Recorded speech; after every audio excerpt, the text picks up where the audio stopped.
Nous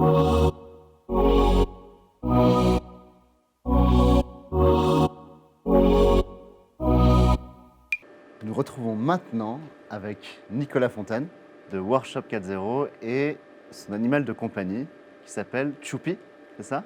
Choupi. Choupi? Exactement. Bonjour Choupi. Donc Choupi nous est arrivé, ah voilà, il fait le beau.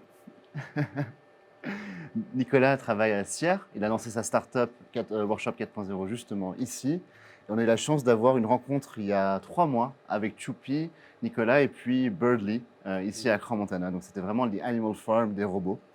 Et Nicolas, les robots, c'est pas nouveau pour toi, non? Les robots, c'est pas nouveau pour moi. Ça fait quelques années qu'on travaille là-dedans, plutôt dans la robotique industrielle à la Ouais. base. Les bras articulés qu'on retrouve sur les chaînes de construction de voitures. Et puis on s'est passionné de ça avec des amis. On a fondé notre start-up et on a développé différents projets robotiques. C'est ça. Je me souviens de la première fois qu'on s'est rencontrés, c'était à la Foire du Valais et tu avais un objet assez curieux, très valaisan après tout, enfin très suisse du moins, qui était un robot raclette, le Roboclette, c'est ça? Le Roboclette, exact. C'était un robot que Eddie Baliffard, le maître de la raclette, avait coaché pour racler la raclette traditionnelle. Ça a fait beaucoup parler en bien et en mauvais, Ouais. mais je pense que c'était intéressant de faire le pont entre la tradition et puis l'innovation. Je pense que c'est aussi quelque chose qui est assez important en fait, de réfléchir. C'est ça. On dit souvent donc le chien est le meilleur ami de l'homme et toi tu as ton chien robot. Est-ce que les robots sont nos meilleurs amis maintenant? Alors je pense qu'ils peuvent être nos meilleurs amis, mais tout dépend comment est-ce qu'on les utilise, comment est-ce on les programme, et puis quels sont vraiment les buts en fait. Et là, ça peut devenir nos meilleurs amis, alliés en tout cas. Et toi, quel était ton but à toi et ta motivation pour adopter cet animal? Bah, d'abord, la passion. On est passionné de Boston Dynamics depuis plusieurs années. C'est impressionnant ce que cette société américaine fait. Pour nous, c'est une chance exceptionnelle d'avoir eu accès à un robot comme ça. Quand on l'a reçu, c'était le premier en Suisse. Il y en a un peu moins d'une quinzaine en Europe.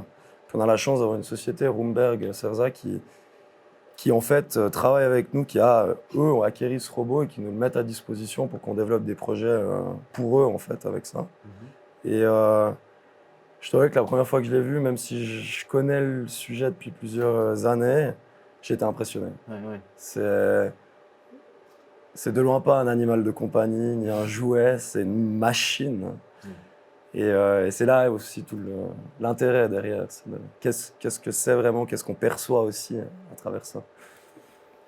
Et c'est vrai qu'il impressionne beaucoup. Moi, quand je l'ai vu aussi, ça m'a vraiment rappelé la première fois que j'étais au cinéma, la première fois que j'ai vu un casque de réalité virtuelle, bah, c'était aussi fort que la première fois que j'ai vu ton ami Choupi. Et donc là, il a l'air tout mignon, il fait le beau, mais il peut aussi être utilisé pour par la défense ou pour... Bah, fondamentalement, ça vient des financements militaires. Ouais. Boston Dynamics a eu entre guillemets, cette chance. Alors, je ne sais pas si on peut vraiment parler de chance, mais ils ont été soutenus financièrement par l'armée parce que c'est là où l'intérêt d'avoir des robots en premier lieu fait du sens, vu que c'est des robots qui pourraient déplacer du matériel sur des champs de bataille ou des choses comme ça. C'est pas du tout ce que je partage, en tout cas avec mes valeurs. Maintenant, c'est là où il faut réfléchir où c'est qu'il faut les intégrer. Et puis, c'est des robots qui peuvent nous aider dans de la sécurité.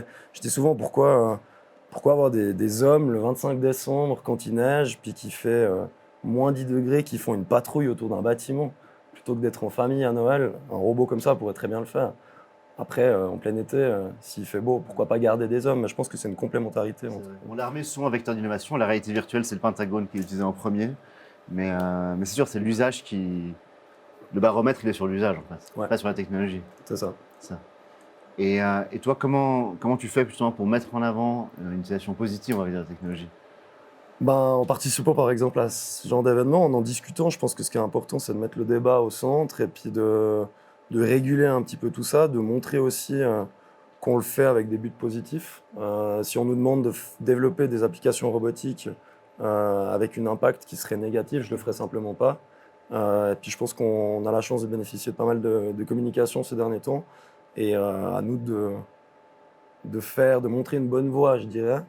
Maintenant, on voit qu'il y a des cas à New York, ça a été une catastrophe en termes d'image. Ils ont utilisé ça dans des quartiers défavorisés. Ça fait aucun sens. Et puis là, je pense que Boston Dynamics devrait peut-être un peu plus réguler comment est-ce qu'on utilise ces machines en Ouais, fait. ouais. C'est, Et donc, toi, tu es à Sierre. Ici, on est au World XR Forum à Crans-Montana. On est tous les deux des adoptés valaisans, ou on a adopté le valaisan, fribourgeois, genevois. Et qu'est-ce qui fait en Valais, il se passe tant de choses et que ça devient un pôle technologique? Bah, je pense que pour moi en tout cas, le canton du Valais, c'est une terre d'opportunité parce qu'il a manqué beaucoup de choses. Les dernières années, ça fait moins de 20 ans que les HES, 5-6 ans que les PFL est arrivé, donc il y avait un peu, je pense, un trou en termes d'innovation. Puis là, il y a eu une rapidité de développement de projet qui a fait que les gens qui ont envie de développer des choses bénéficient d'une structure et d'un cadre de vie qui est quand même assez cool en Valais. Et puis, ben, on se retrouve en fait. J'ai un peu cette impression que les esprits, on s'est rencontrés par hasard, mais on partage des valeurs et une vision. Et puis, ben, ensemble, on développe des choses pour le Valais. Alors, Crans-Montana, Sierre, c'est juste à côté, on est voisins. Donc, c'est normal qu'on travaille ensemble en fait. Bah, à l'échelle d'une grande ville, on serait dans la même ville. Dans le même quartier, ouais. C'est ça. Très bien. Et puis, bon, maintenant, les étapes suivantes, c'est quoi pour toi? Maintenant que je pense que tu as dû apprendre beaucoup avec lui aussi. Les 2 derniers mois, on a beaucoup appris, ouais, avec des, des choses très positives, des choses un peu plus négatives, Ouais. mais on a passé les premières étapes d'application de produits. Le but, c'est pas simplement de venir le montrer. Et puis, alors oui, il y a un côté très advertising derrière, ça fait de la com et tout, bien sûr, on va pas négliger ça. Mais après, c'est de l'utiliser de manière concrète. Et puis, nous, on fait pas mal de scanning de bâtiments, du monitoring via des scanners Faro ou le X7 de Trimble. Et puis, ben, on est actuellement dans une phase de test où on finalise nos produits avec Spot et tout ce qui est scanning. En surveillance aussi, où là, on peut avoir des applications. Donc, je dirais qu'on a passé la première étape d'appropriation, de découverte de la machine, puis maintenant, on rentre dans un marché avec des premiers appels d'offres pour des produits. Excellent. Et c'est quoi, tu peux parler de ton futur robot déjà ou ton futur projet? C'est encore secret? Alors, c'est pas secret. On a des projets de partenariat avec Roomberg, justement, pour scanner des constructions Ouais. de tunnels, par exemple, où on a des discussions avec les CFF pour monitorer des gares de triage où il y aurait des wagons qui seraient remplis de fuel ou de produits chimiques. Et puis, le robot pourrait avoir des capteurs, des appareils qui permettraient de détecter ces fuites-là plutôt que d'envoyer des humains. Donc, ça, c'est vraiment des projets d'application concrets. Et puis, pour le secteur du bâtiment, en fait, de l'architecture, là, il y a vraiment de la demande de faire du scanning de grands bâtiments. C'est des choses qu'on fait généralement à 1-2 personnes, et puis que là, on pourrait automatiser ça d'une certaine manière. Excellent. Donc ça pourrait aussi devenir un outil pour la création volumétrique de toute. Ah oui, bien sûr. C'est un part d'architecture, mais ce matin on parlait des doubles digitaux, etc., de la production virtuelle. Donc tu peux vraiment devenir un. On peut faire de la réalité augmentée avec ça. Ouais. Alors, avec ça, il faut adapter Bien sûr, bien sûr. un appareil dessus, mais c'est fait pour faire ça. Ouais. Superbe. Est-ce qu'il y a des questions pour Nicolas ou pour Choupi? Est-ce qu'on peut lui monter des caméras 360 degrés? Alors, il est déjà équipé de caméras à 360 degrés. Dans la configuration, il a des caméras à l'avant, à l'arrière et sur les côtés. Et puis en fait, il nous renvoie, alors ça fait très joystick, mais il nous renvoie les différentes images que lui il voit. Après, on a une possibilité de monter un autre système de caméra avec un lidar aussi. Et là, il nous renvoie aussi la couleur et il filme en temps réel ce qui se passe. Là, il y a un lac, enfin, il y a un trou en termes de législation parce que tout ce qu'il capte, il analyse et puis il envoie aux States en fait. Ah, Et ils font de l'analyse de data avec ça. J'ai une petite anecdote quand il y a les votations. En Valais, nous, on a un bureau au Technopole, on a 2 sites. Puis le bureau de presse des votations cantonales était au Technopole. Donc il y avait tous nos conseillers d'État et nationaux qui étaient par là. Puis moi, m'amusais avec, j'étais caché dans un coin. Et on a eu notre conseiller d'État responsable de la sécurité qui faisait un selfie avec le robot. Puis j'ai dit, tu sais qu'on te filme là? Enfin, en termes de. Puis bah, après, j'ai eu la visite de Sébastien Fanti, préposé à la protection des données à mon atelier. Donc, c'était très intéressant de discuter avec lui aussi sur ça. il faut vraiment que le législatif. Ah, suivre, là, on a un problème pour moi où ça va pas assez vite. Alors, je vais être un peu.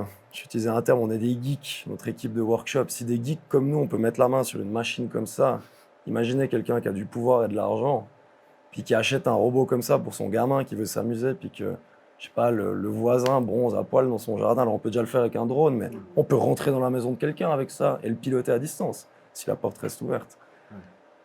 Donc il y a quand même des grosses discussions là derrière, moi, qui doivent avoir lieu, je pense, et puis rapidement, quoi. Justement, aujourd'hui, au niveau des lois, il n'y a aucune loi par rapport à ce genre d'objet.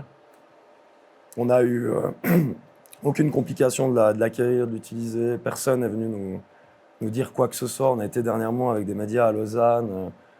La police, elle était autour. Je me suis fait, pas arrêter, mais assis. On a eu la police qui est venue nous voir, puis prenait des photos et tout. Ils étaient, ah, je dis, vous savez que vous êtes filmés, alors ils sont très vite partis après.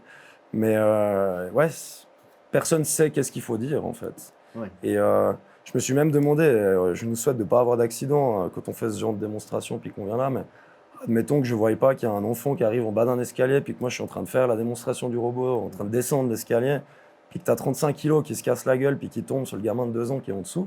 C'est qui le responsable? Le robot, moi ou le gamin qui était là? Ça, on sait. Enfin, pour moi, il n'y a jamais personne qui m'a rien dit à ce niveau-là. Puis on m'a pas dit à quelque part ne pas utiliser ce robot. Hein. Donc, on y réfléchit, on sait ce qu'on fait, on sait qu'on joue avec quelque chose qui vaut beaucoup d'argent aussi, mais qui sert. C'est ça. Mais justement, je pense que ton expertise en fait peut être utile aux législateurs. Alors, je sais pas si on a cette crédibilité-là, mais en tout cas, donner notre avis, j'espère qu'on nous écouterait puis qu'on prendrait peut-être un petit peu notre avis. Mais c'est vrai que moi, j'ai donné ça à un enfant de 6 ans. Ouais. Après 3 minutes, il se débrouillait tout seul. Ouais. Et son père, il était là.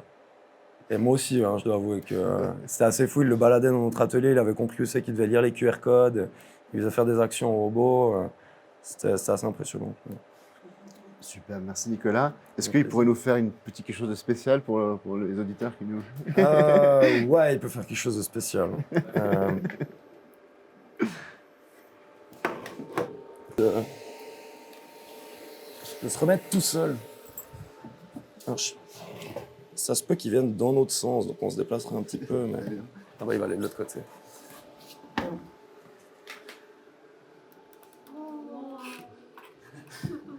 C'est marrant parce que la couverture dessous, ça l'aide pas du tout. Hein. Mais... Ouais. Et quand il est en application autonome dans un site et puis qu'il viendrait à tomber, alors nous, on est indirectement en contact avec Swisscom qui a développé une antenne 5G qui est appliquée sur le robot, qui permet de le piloter vraiment à distance.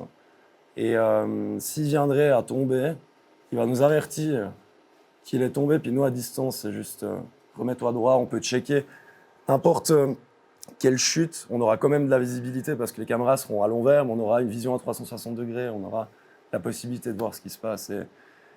Et c'est vrai que ça, c'est impressionnant. Après, c'est rassurant que bon, il est capable de voir les obstacles se retourner, mais ça reste quand même toi qui es en contrôle, en majorité. Alors là, pour l'instant, oui. Maintenant, si on prend 1 heure et puis qu'on commence à lui mettre des QR codes et puis lui dire où il est, lui faire comprendre qu'est-ce que c'est l'espace, Oui. il va pouvoir sans problème faire un circuit. Si on arrive devant la porte, on va lui dire ah, là, il y a la porte qui s'ouvre, qui se ferme. Il saura qu'il faut attendre qu'elle soit ouverte. Donc ça peut être quand même relativement vite fait. Puis après, c'est une boucle que lui, il répète en fait. Et il peut devenir de plus en plus intelligent en fait, justement, en apprenant. Et puis on est sur un modèle où il capte de la donnée, donc avec ça, l'intelligence artificielle apprend toujours plus. Et ils apprennent à... On a eu par exemple les passages piétons, il n'est pas sûr à cause du changement de couleur, et puis pour lui, il a l'impression qu'il y a du vide entre les couleurs. Le jaune, il n'aime pas trop. Et je ne vais pas dire que c'est réglé le problème, mais j'ai l'impression que quand on y retourne, c'est chaque fois plus efficient. La première fois que je suis passé à travers un passage piéton, il s'est quasiment cassé la gueule sur un plat. Et maintenant, ça a l'air des petites choses, mais c'est des choses qui sont hyper importantes si on voudrait avoir ce robot autonome dans une ville, ce qui ne pourrait pas traverser un passage piéton. Mais quand ça s'améliore, c'est lui en interne ou c'est justement que tu faisais les équipes de Boston? C'est les équipes de Boston. Après, il y a une intelligence artificielle qui, elle, s'adapte en fonction de ce qu'elle reçoit. Mais une intelligence artificielle, elle doit quand même être programmée par quelqu'un pour lui dire qu'est-ce qu'elle doit réfléchir. Donc, il y a toujours une équipe derrière qui suit. Quoi. Très bien. Merci beaucoup, Nicolas. Merci d'être déplacé avec lui. Merci. Et puis, on se réjouit de développer ces sujets-là. C'est très important pour nous, la robotique, justement. Et voilà, c'était un plaisir de te recevoir avec nous. Merci à toi, Sarah. Super. Merci.